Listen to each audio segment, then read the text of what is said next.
Hola chicos, buenas tardes. Bueno, como les había comentado en clase, en estos serie de videos vamos a ver un poquito más a fondo los temas de derecho laboral para completar lo que es la unidad, que es el régimen laboral en México.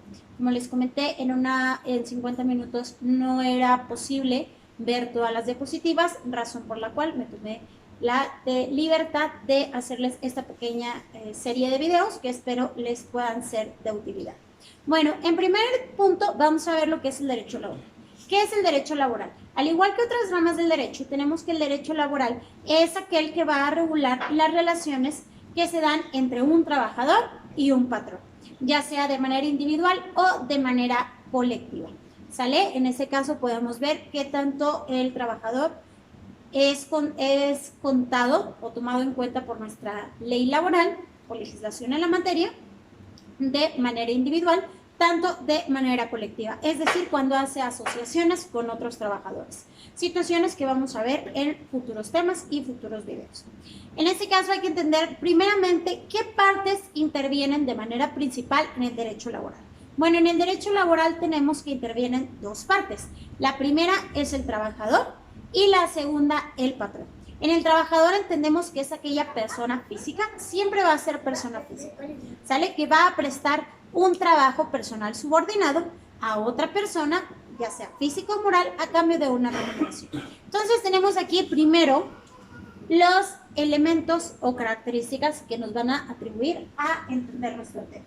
Tenemos en primer lugar que estamos con el trabajador y el patrón, ¿sale? Entonces entendemos que el trabajador va a ser una persona física que va a prestar un trabajo personal, el cual va a ser subordinado a cambio de una remuneración, que constantemente se va a traducir en una remuneración, ya sea consecuentemente en efectivo, pero vamos a ver que existen, como hemos visto en las unidades pasadas, que también existe la remuneración en especie. Y luego, posteriormente, tenemos frente a ese trabajador, tenemos al patrón. El patrón va a ser aquella persona física o moral, es decir, aquí ya contemplamos a los dos tipos de personas que tenemos en la legislación mexicana, la que va a recibir o se va a beneficiar del trabajo personal subordinado que va a emitir el trabajador y que obviamente como pago de esa prestación del servicio va a otorgar una remuneración. Aquí en este caso hay que hacer una diferencia, ¿ok? Tenemos entonces, también hay que contabilizar o tenemos que tomar en cuenta que parte de nuestros patrones podemos considerar también como patrones a aquellos representantes del patrón. Nos manifiesta la Ley Federal del Trabajo que los representantes del patrón vienen a ser aquellas personas que intervienen en representación del patrón. Aquí podemos contemplar como un representante del patrón a un director de una compañía, algún supervisor, algún gerente y numerosamente al personal de recursos humanos, ya sea por departamentos o ya sea por dirección. ¿Sale? En este caso, todas estas personas que pueden intervenir en la contratación y en el darle órdenes a los trabajadores, se les llega a considerar hasta cierto punto como representantes del patrón. Posteriormente tenemos también los trabajadores, que no solo existen los trabajadores, hay cierta categoría especial, que son los trabajadores de confianza. Los trabajadores de confianza son todos aquellos trabajadores que realizan funciones de fiscalización, funciones de vigilancia, funciones de dirección y funciones de administración. En este caso, podríamos llegar a considerar que algunos trabajadores de confianza vienen a ser, dependiendo de la situación en la que nos encontremos, como representantes del patrón. ¿Sale? En este caso hay que tomar muy en cuenta que a los trabajadores, en la práctica, los trabajadores de confianza, los llegamos a considerar o los llegamos a ver como los ojos del patrón, ¿sale? Ellos son los que están a disposición y tienen una confianza entera por el patrón para realizar determinadas actividades que en ocasiones tienden a ser funciones particulares del patrón. Un ejemplo muy claro son, en el caso de los gobiernos, los secretarios particulares. Son aquellas personas que están a disposición del patrón, que suelen ser sus ojos y que no solamente le ayudan al patrón en las funciones que deben realizar o para las que fueron contratados, sino también para funciones en particular que tenga el patrón. ¿Sale? Posteriormente tenemos lo que son, debemos de contar dos figuras importantes en el proceso de reclutamiento y selección de personal, ¿sale? En este caso tenemos que contemplar lo que son los intermediarios y los outsourcing, ¿sale? Nuestra Ley Federal del Trabajo nos regula los intermediarios, que van a ser aquellas personas que intervienen en la contratación a favor de una o varias personas para que presten servicios a un determinado patrón. En este caso, todos esos intermediarios vienen a ser todas aquellas personas o oficinas de RH que lo que realizan es el fungir como intermediarios, establecer todo un proceso de reclutamiento y selección de personal necesario para adquirir o llegar al puesto al que solicita el patrón. En este caso, el patrón de manera directa no realiza el proceso de reclutamiento y selección, lo hace una persona ajena en este caso, a la empresa o al lugar donde vaya a entrar a laborar el trabajador, pero en este caso intervienen en el reclutamiento y selección. Al momento ya de la contratación y propiamente la función y desempeño de sus funciones, el trabajador obviamente queda a pasar a disposición del patrón tal cual, ¿sale? Y por último tenemos lo que son los outsourcing. Los outsourcing vienen a ser todas aquellas empresas, que por lo regular son empresas, son personas morales, no personas físicas, que realizan o se vuelven responsables solidarios en la nómina, más que nada de la nómina de una empresa. Es decir, son aquellas empresas que le prestan el servicio de nómina o el servicio de nómina de los empleados a otra empresa. ¿Para qué las utilizamos? En ocasiones el patrón no desea tener propiamente una relación laboral con el trabajador y por lo tanto llega a utilizar un outsourcing. El outsourcing le va a ayudar al patrón a pagar aportaciones obrero-patronales, a pagar la nómina de los trabajadores, etc. En la práctica vemos que es cada vez un poquito más común el hecho de que nosotros utilicemos estas empresas de outsourcing. ¿Por qué? Porque a final de cuentas, como patrón, te puede llegar a generar un beneficio, ya que el trabajador, al momento de querer demandar quién va a atribuirse la relación laboral, pues va a ser con el outsourcing. Entonces el patrón constantemente puede llegar a utilizar aquella estrategia que nos señala que pues es negar la relación laboral.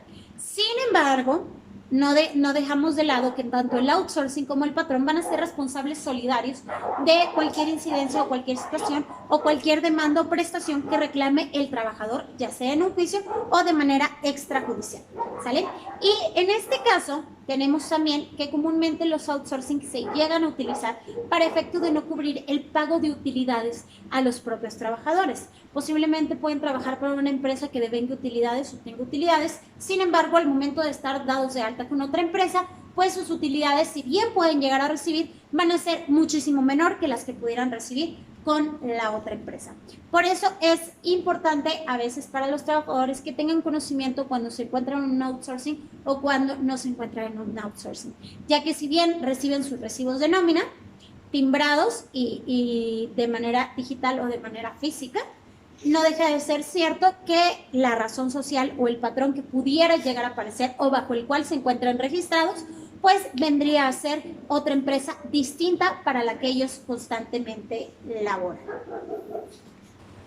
Otra cosa que no debemos dejar de tomar en cuenta es que a la hora de nosotros tratar de investigar o tratar de ver cuál es la legislación que me aplica, pues viene a ser en materia laboral, me aplica principalmente la Constitución Política de los Estados Unidos Mexicanos. En segundo lugar, me estaría aplicando la Ley Federal del Trabajo o la Ley Burocrática. Aquí hay que entender, en el artículo 123 de nuestra Constitución nos señala que los trabajadores se regirán por dos apartados o por dos secciones, ¿sale? En primer lugar tenemos la sección privada o lo que podríamos llamar el derecho laboral privado. En este caso aquí se regularía por la Ley Federal del Trabajo. Aquí vienen a formar parte todos aquellos trabajadores de empresas particulares y en algunas ocasiones de organismos públicos descentralizados, según lo marque la legislación y obviamente a través de sus artículos en el que nos señale cuál patrón o cuándo la empresa es aplicable al apartado A, ¿sale? Y por consiguiente a aplicarse la Ley Federal del Trabajo. Y en segundo lugar tenemos lo que es el apartado B. El apartado B nosotros le llamamos también derecho burocrático. ¿Sale? ¿Por qué? Porque me va a regular, o es aquel derecho que me va a regular las relaciones que tengan los trabajadores al servicio del Estado.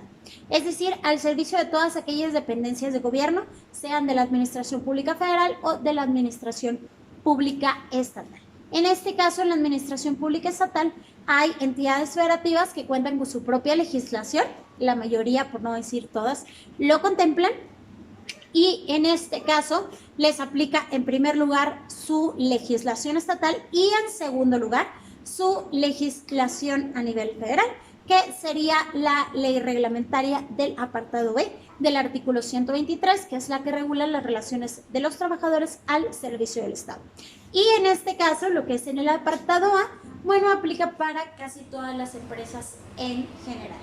Posteriormente, también tenemos que para el apartado A nos aplicaría todas aquellas regulaciones en materia de seguridad social, es decir, la ley del Seguro Social que regula al IMSS, y también a su vez a todos aquellos reglamentos que forman parte o que son aplicables en materia de seguridad social, y a su vez en materia burocrática, lo que es lo correspondiente al ISSSTE y lo que es correspondiente a FOBISSSTE. En el apartado A, lo que es correspondiente al Infonavit.